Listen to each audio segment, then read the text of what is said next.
while others were going in and out of the house at a steady rate. I continued to survey the scene while Jamie parked the car. I didn't have a good feeling about this party, but I couldn't put my finger on what was unsettling to me. "How do you know this guy again?" I asked. Jamie shrugged. "He's a friend of a friend. I don't know him that well, but my friends are here, so it's all good." I followed him around the house to the bonfire.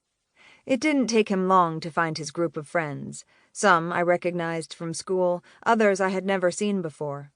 He introduced me to all of them before he left me to get us drinks.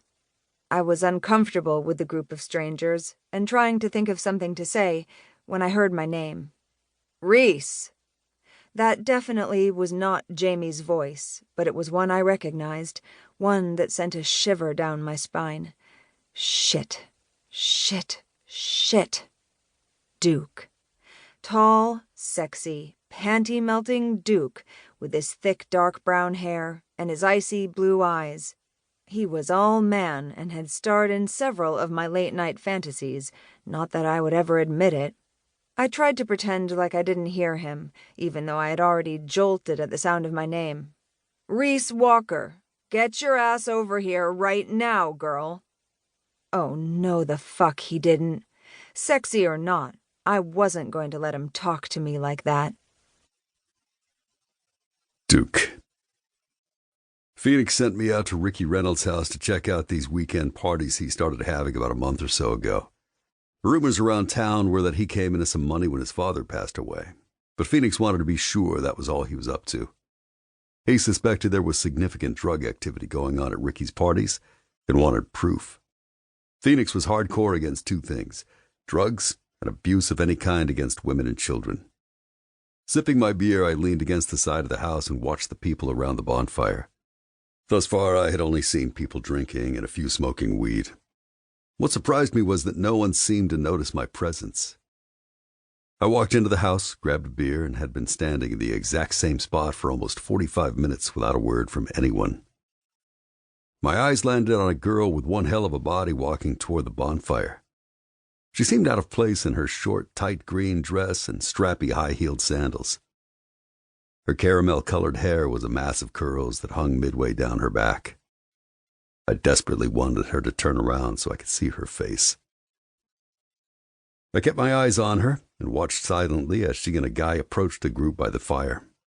I suspected the majority of that group was too young to be drinking, but kids will be kids, and that's not why I was there. They talked with the group for a few minutes, and then the guy walked toward the house. The girl turned and looked back at him as he left. She didn't see me, but I clearly saw her. "Reese!" I yelled. What in the fuck was Carbon's little sister doing at Ricky's party? If Carbon knew she was here, he would be pissed as hell. Reese tried to act like she didn't hear me, but I knew she did. I saw her stiffen when I yelled her name. "Reese Walker!" I yelled louder. "Get your ass over here right now, girl!" That did it. She whirled around and glared at me. "Who the fuck do you think you're talking to, Duke Jackson? I don't answer to you." I ignored what she said and advanced toward her. "Does your brother know you're here?" She put her hands on her hips and cocked one hip to the side. "Doesn't matter if he does or doesn't. I'm 18 years old and I don't need his permission for anything." That was bullshit, and she knew it. Yeah, she might be a legal adult, but she still needed Carbon's permission because she was living with him. Hell, she was still in high school. I heard him tell her on several occasions that he would ship her ass off to a boarding school or all-girls college if she didn't behave. "I see. So you wouldn't mind if I gave him a call right now to let him know your whereabouts?" She stiffened, then sighed. "What do you want, Duke?" "You need to go home. Right now," I answered. If Phoenix was right and there were drugs coming from these parties, she didn't need to be anywhere near it. Besides, the majority of the people there were too old for her to be hanging around with anyway. "I can't go home right now. We just got here and my date, who is also my ride, has already started drinking," she explained. "Not a problem. I'll take you home. Let's go."